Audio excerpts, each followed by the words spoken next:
अस्सलाम वालेकुम everyone, you are watching MW mentor और मैं आपका टीचर मोहतरम वहाब हूँ। वापस आए इलिस्ट्रेटर की न्यू क्लासेस के साथ। अगर अभी तक आपने मेरी पिछली क्लासेस नहीं देखी तो इलिस्ट्रेटर की जाओ यार, पिछली क्लासेस जल्दी से जाके देखो ताकि आपको पता लग सके इलिस्ट्रेटर में क्या है, कैसे है और उसको कैसे यूज़ करना है। ठीक है, अगर अभी तक आपने मेरा चैनल सब्सक्राइब नहीं किया तो यार जल्दी से जाओ, सब्सक्राइब बटन दबाओ, बेल आइकन दबाओ ताकि हर आने वाली वीडियो आपको सबसे पहले प्रोवाइड हो सके। बाकी बगैर कोई टाइम वेस्ट किए स्टार्ट करते हैं।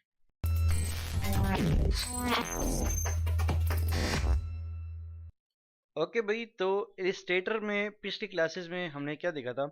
पिछली क्लासेस में हमने शेप्स के प्रॉपर्टीज के बारे में देखा था कि शेप्स की प्रॉपर्टीज क्या होती है और आप उसको प्रॉपर्टीज को कैसे कंट्रोल करोगे। सही है, आज की क्लास में हम आगे चलते हैं। आज की क्लास में हम बात करते हैं सिलेक्शन टूल पे। सही है, सिलेक्शन टूल क्या होता है, कैसे कंट्रोल होगा, कैसे यूज करेंगे, आज सारा कुछ सिलेक्शन टूल पे बात करते हैं। सही है, सिलेक्शन टूल पे जाने से पहले यार मैं थोड़ी सी शेप्स ले लेता हूँ। फॉर एग्जांपल एक स्क्वायर, एक सर्कल और एक पॉलीगॉन ले लेते हैं। ठीक है, शेप्स लेने के बाद अब बेसिकली मैं यहाँ पर आ जाता हूँ अपने सिलेक्शन टूल पे। अब सिलेक्शन टूल क्या है भाई? सिलेक्शन टूल आपको चार काम करके देता है। सही है, चार काम करके देता है। नंबर वन आपको selection, number two movement, number three transform और नंबर फोर रोटेशन।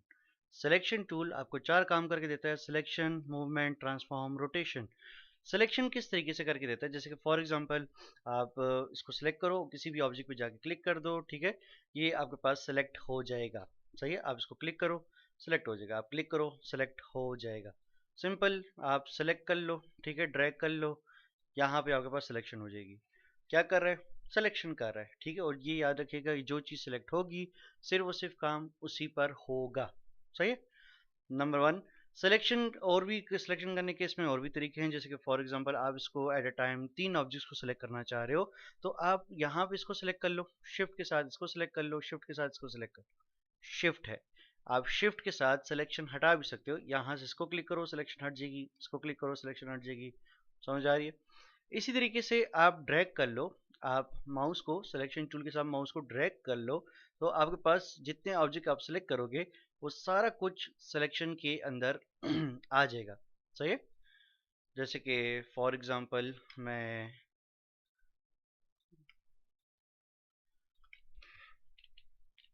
ठीक है, मेरे पास यहाँ पे मैं सारा कुछ सेलेक्ट करना चाह रहा हूँ। आप इसको यहाँ पे सारे को सिलेक्ट कर लो, आप ड्रैग कर लो, आप नोटिस करो कि सारा कुछ सिलेक्शन के अंदर है। सही है, आप सिलेक्शन करवा सकते हो। और फॉर एग्जांपल अगर मुझे कोई के सर कि इसमें से ये ऑप्शन सिलेक्शन में नहीं, मतलब दो ऑब्जेक्ट सिलेक्शन के अंदर ना होते, तो मैं सारा सिलेक्ट करके शिफ्ट के साथ, अभी अभी बताया, शिफ्ट के साथ आप जिस बटन पे क्लिक करोगे वो सिलेक्शन से रिमूव हो जाएगा। आप नोटिस करो मेरे पास दो ऑप्शन सिलेक्शन के अंदर नहीं आए। ठीक है, सिलेक्शन के लिए आप क्या करो, आप सारा कुछ सिलेक्ट कर लो और जो चीज़ आपको सिलेक्शन से रिमूव करवानी है शिफ्ट के साथ आप उस पर क्लिक कर दो, वो चीज़ सिलेक्शन में नहीं आएगी। ठीक है, या फिर आप शिफ्ट के साथ ही आप इसको सिलेक्ट कर लो, शिफ्ट के साथ इसको, शिफ्ट के साथ इसको, शिफ्ट के साथ इसको।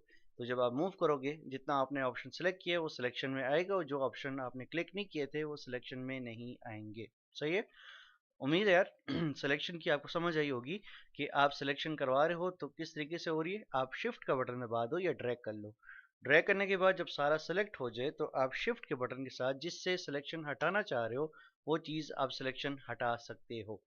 सही है, या तो क्लिक करो या शिफ्ट के साथ आप उसको सिलेक्ट करवा लो। उम्मीद है ये प्रोसेस आपको समझ आया होगा। सही है, उसके बाद आपके पास ऑप्शन है मूवमेंट। मूवमेंट क्या है कि जो चीज़ सेलेक्ट होगी उसको आप अपनी जगह से मूव भी करवा सकते हो। सही है, आप इसको सिलेक्ट करके मूव भी करवा सकते हो कि ये कहाँ पे होता, कहाँ पे ना होता। ठीक है, आप जिस तरीके से भी इसको सिलेक्शन करवाना चाहो या मूवमेंट करवाना चाहो आप इसको सिलेक्शन करवा के मूव भी करवा सकते हो। तो उम्मीद है यार यह समझ आया होगा कि मतलब आपने जो चीज़ सेलेक्ट की हुई है उसको आप मूव कर सकते हो। अगर आपने ये दो ऑब्जेक्ट सेलेक्ट किए इसको पकड़ के आप मूव करवा सकते, आप बड़े आराम से मूव करवा सकते हो। ठीक है, उसके बाद आपके पास यहाँ पर आता है ट्रांसफॉर्म। ठीक है, आप सिलेक्शन, मूवमेंट, ट्रांसफॉर्म। ट्रांसफॉर्म क्या है? जो चीज़ आप सिलेक्ट करते हो, सिलेक्ट करने के बाद आपके पास यहाँ पे जैसे कि दो एरोस, ठीक है, अगर आप देखो आपके पास व्हाइट कलर के नोट से बने हुए हैं जिससे आप यहाँ पे इसका हाइट, इसकी वेट, उसको स्केल कर सकते हो। जैसे कि मैं इसको हाइट चेंज करवा सकता हूँ, मैं इसकी वेट चेंज करवा सकता हूँ और मैं कॉर्नर से कॉर्नर से पकड़ के इसको स्केल करवा सकता हूँ। सही है, उम्मीद है यार यहाँ तक समझ आई होगी, ट्रांसफॉर्म करवा रहा हूँ। इसी तरीके से यहाँ पर अगर आप सर्कल पे आ जाओ, आप इसकी हाइट ज़्यादा करवा दो, आप इसकी विड्थ ज़्यादा करवा दो, आप इसकी स्केलिंग को ज़्यादा और कम करवा सकते हो।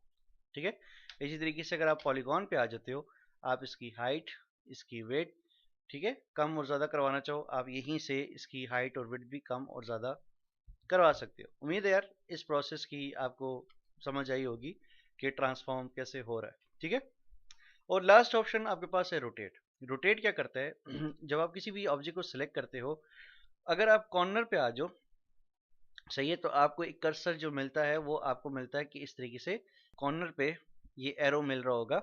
अगर इस कॉर्नर से मैं थोड़ा सा बाहर निकल जाऊं, तो आप नोटिस करो आपका कर्सर जो है वो आपको राउंडेड कॉर्नर पे राउंडेड सा हुआ नजर आ रहा होगा। और एक दफ़ा आपको ये राउंडेड मिल जाए, आप इसको यहीं से पकड़ के अगर चाहो तो आप रोटेट करवा सकते हो। चलिए दोबारा करते, फॉर एग्जांपल मैं कॉर्नर पे आता हूँ, ज़रा सा बाहर निकाल देता हूँ। ठीक है, मैं कॉर्नर से इसको थोड़ा सा बाहर निकाल देता हूँ, तो आपके पास रोटेशन आ गई।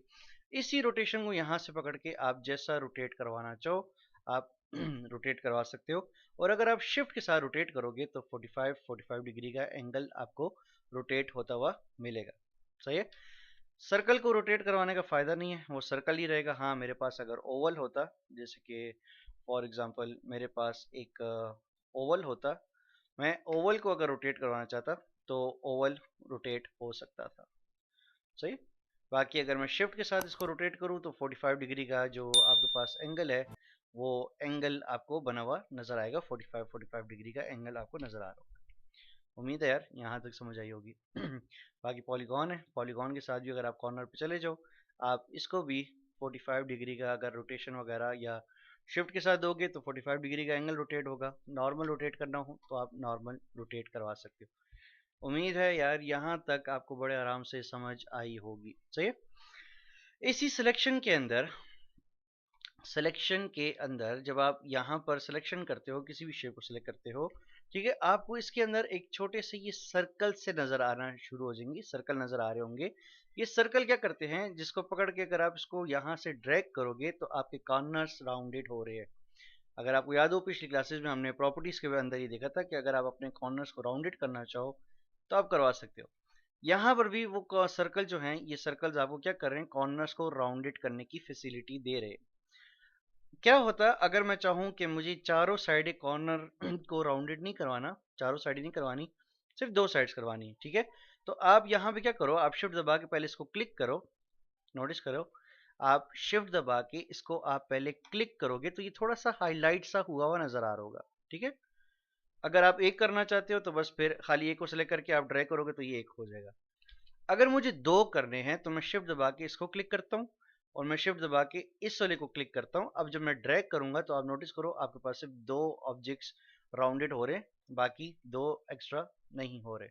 इसी तरीके से अगर आप यहाँ पे पॉलीगॉन में भी करना चाहो तो आप पॉलीगॉन के कॉर्नर्स को भी राउंडेड करवा सकते हो। सही, खैर पॉलीगॉन के फिलहाल मुझे नहीं चाहिए होंगे। यहाँ पर आप देख लो, अगर अगर आपको इसके कॉर्नर्स को राउंडेड करवाना है तो आपको पहले, अगर एक ऑब्जेक्ट को राउंडेड करवाना है, आप शिफ्ट दबा के यहाँ पे क्लिक कर लो और इसको ड्रैग कर लो तो ये खाली एक हो रहा है। या फिर आप शिफ्ट दबा के इसको क्लिक कर लो और बाकी अगर आपको जितने भी करने हैं, जैसे कि मुझे 3 करने हैं, इनको शिफ्ट दबा के आप क्लिक करवा लो, उसके बाद ड्रैग करवा लो, तो ये आपके पास 3 राउंडेड हो गए और एक जैसा था वैसा ही रहेगा। उम्मीद है यार यहाँ तक आपको समझ आई होगी और बहुत ज़्यादा इजी होगा, इतना कोई कॉम्प्लिकेटेड नहीं था। ठीक है, उसके बाद थोड़ा सा हम कॉपी के बारे में बात करते हैं कि अगर आपको इलिस्ट्रेटर के अंदर कॉपी लेना हो तो आप कॉपी कैसे लोगे। जैसे कि फॉर एग्जांपल मेरे पास एक शेप है और मैं कॉपी लेना चाह रहा हूँ। कॉपी लेने के क्या तरीके हैं, आप सिलेक्शन टूल पे आ जाओ, ऑब्जेक्ट को सिलेक्ट कर लो, सिलेक्ट करने के बाद आपके पास एक तरीका है control C and control V. आप प्रेस करो control C and control V, copy paste, तो आपके पास एक कॉपी और उसकी जो पेस्ट ऑप्शन है वो नज़र आना शुरू हो जाएगा। ये मेरे पास एक कॉपी होगी। ठीक है, अगर आप नोटिस करो मैं जब कंट्रोल सी और कंट्रोल वी करता हूँ, ठीक है, तो एक हट कर साइड पर मुझे कॉपी बनी हुई मिल रही है और ये चीज़ मुझे नहीं चाहिए। हो सकता है कि कभी क्या होगा, मैं काम करूंगा और मुझे उसके ऊपर ही ऑब्जेक्ट चाहिए, मैं चाहता था कि इसके ऊपर ही आता, मैं यहीं से मूव करवाता, बस प्रॉब्लम ये है कि जो कॉपी मुझे मिल रही है वो कोई थोड़ा हट कर मिल रही है, अलग से मिल रही है, और ये चीज़ मुझे नहीं चाहिए। सही है। इस चीज़ को ठीक करने के लिए आप क्या करो, आप इसको करो कंट्रोल सी कॉपी, और आप प्रेस करो कंट्रोल एफ। आप जब कंट्रोल एफ दबाओगे तो एग्जैक्ट इसके ऊपर कॉपी बनेगी। अगर मैं इसको मूव करवा के दिखा दूं, ठीक है, तो आप नोटिस करो एग्जैक्ट इसके ऊपर कॉपी बनी थी। दोबारा कर लेते हैं। पहला तरीका मैंने बताया था कि आपके पास क्या है, control C control V copy paste, ठीक है। दूसरा तरीका है आपके पास कंट्रोल सी कंट्रोल एफ, और आपको सिलेक्शन टूल के साथ इसको पकड़ के मूव करवाना होगा ताकि आपके पास आपको कॉपी नज़र आए। उसके अलावा दूसरा तरीका है आपके पास आल्ट का बटन। आप क्या करो, आप अपने सिलेक्शन टूल को सिलेक्ट रखो और ऑब्जेक्ट को सिलेक्ट कर लो जिसकी आपको कॉपी लेनी है। उस पर जाके आल्ट दबा दो, तो आल्ट दबाने से क्या होगा, आप नोटिस करो आपका कर्सर आपको ये डबल कर्सर में नज़र आना शुरू हो जाएगा, ठीक है। डबल कर्सर में नज़र आना शुरू हो जाता है। इसके साथ आप क्या करो, जब आप आल्ट दबा के आप इसको मूव करोगे तो आपके पास यहाँ पे देखो एक कॉपी बनी हुई नजर आ रही है। मैं आल्ट दबा के मूव करवाता हूँ, आप नोटिस करो आपके पास एक कॉपी बनी हुई नजर आ रही होगी। सही है। अच्छा, अगर आप आल्ट के साथ मूव करो तो देखो आपके पास फ्रीडम है, आप जिधर भी इसको मूव करवाना चाहो आप इसको मूव करवा सकते हो। और मैं चाहता हूँ यार फ्रीडम ना हो, या तो बिल्कुल इसके स्ट्रेट आए या बिल्कुल इसके यहाँ पे हॉरिजॉन्टल आए या फिर वर्टिकल है। तो आप क्या करो, आप शिफ्ट दबा दो। शिफ्ट के साथ जब आप काम करते हो तो या अब देखो फ्रीडम नहीं है, या मैं हॉरिजॉन्टल जा रहा हूँ, या मैं इसके ये कर्व में जा रहा हूँ, या फिर मैं इसका यहाँ पे वर्टिकल जा रहा हूँ बिल्कुल स्ट्रेट। मैं अपनी मर्जी से काम नहीं कर सकता। तो आपको जिस तरह करना हो आल्ट के साथ आप ये चीज़ बड़े आराम से आप यूज़ करवा सकते हो। सही है। हमने एक सीखा कंट्रोल सी कंट्रोल वी, दूसरा सीखा control C control F, third हमने सीखा आल्ट। सही है। आप आल्ट के साथ अगर कॉपी लेना चाहो तो आप कॉपीज बड़े आराम से बना सकते हो, ठीक है। आपके पास कॉपी करने का एक और तरीका है, वो है लेयर्स मेथड। आप लेयर्स पे आ जाओ, जैसे कि मैं लेयर्स पे आ गया, और जिस चीज़ की आपको कॉपी चाहिए, जैसे कि सर्कल की कॉपी चाहिए, आप इसको सेलेक्ट रखो, ठीक है। ये सिलेक्ट है, आपके पास ये डॉट से पता लग रहा है कि सर्कल सेलेक्ट है। ओके, नीचे आ जाओ। नीचे आप नोटिस करो आपके पास यहाँ पर एक पेज का आइकन बना हुआ है, डस्टबिन के साथ एक पेज का आइकन बना होगा। सही है। आप क्या करो, इस एलिप्स को पकड़ो, नीचे पेज के आइकन पे ले जाओ और इस आइकन पे लाके छोड़ दो। आप नोटिस करो अब आपको दो एलिप्स नजर आ रहे हैं। यहाँ पर एक सर्कल नजर आ रहा है, वो इसीलिए क्योंकि इसके ऊपर है। आप क्या करो, सिलेक्शन टूल के साइज को पकड़ के जब आप मूव कराओगे तो आपके पास एक कॉपी बनी होगी। हमने कौन कौन से मेथड देखे, हमने ये देखा control C control V number 1, number 2 हमने देखा कंट्रोल सी कंट्रोल एफ, उसी के ऊपर कॉपी पेस्ट करेगा। नंबर 3 हमने आल्ट वाला मेथड देखा, और नंबर 4 हमने लेयर्स के साथ कॉपी करना सीखा है। लेयर्स के साथ कॉपी कैसे होती है, इस तरीके से खाली आपको लेयर को पकड़ना है, नीचे पेज पे जाके छोड़ देना है, कॉपी हुई हुई नजर आ रही होगी।